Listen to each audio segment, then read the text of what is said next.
Pokemon Battle Revolution is much like Pokemon Stadium and Pokemon Coliseum before it, albeit sadly in an even more skin and bones state. While Pokemon Stadium had an abundance of modes and minigames, and Pokemon Coliseum and XD Gale of Darkness had a single-player storyline, Pokemon Battle Revolution has nothing but the essentials. If you're looking to maximize your Pokemon Diamond and Pearl experience with more Wi-Fi online capabilities than the DS games themselves, then you're probably going to be like me and enjoy this game. But that's not the purpose of this review. While I personally find use for this game and play it, it has its share of flaws and just isn't justified as a standalone game. Graphically, this game looks good. The new Pokemon are great looking, the battle stadiums are vibrant and interestingly designed, and the attack effects are pretty awesome.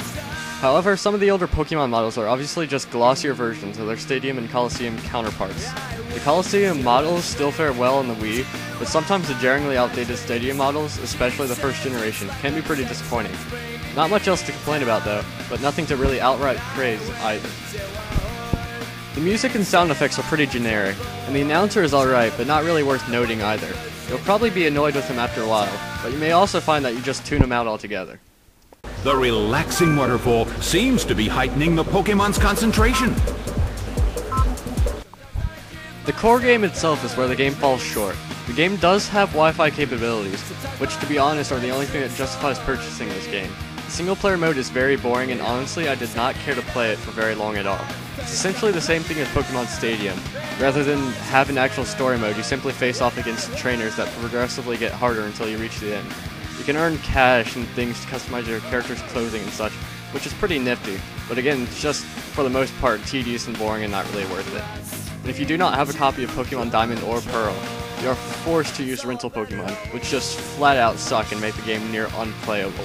If you do not have Wi-Fi capabilities, it honestly would be a good idea to just steer clear of this game, or perhaps a rental if you're really curious. To its credit though, Pokemon Battle Revolution can make for a great online game.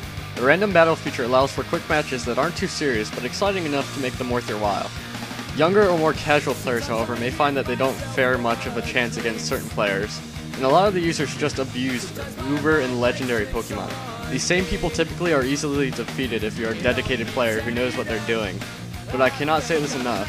If you are not into some of the deeper underlying mechanics of this series, these teams of Uber and legendary Pokemon will prove to be really frustrating. As well, series players will most likely just play amongst friends or people from online Pokemon communities anyway, by sharing friend codes rather than using the random match feature. If this game fits your interests enough, and you're not scared off by the $50 price tag, then you'll probably enjoy this game to some extent, and my final rating of this game will not apply to you. This game does not manage to offer much, however, beyond its online compatibility. If that doesn't interest you, then there's little point in checking this game out at all. I give it a 6 out of 10, only for the fans.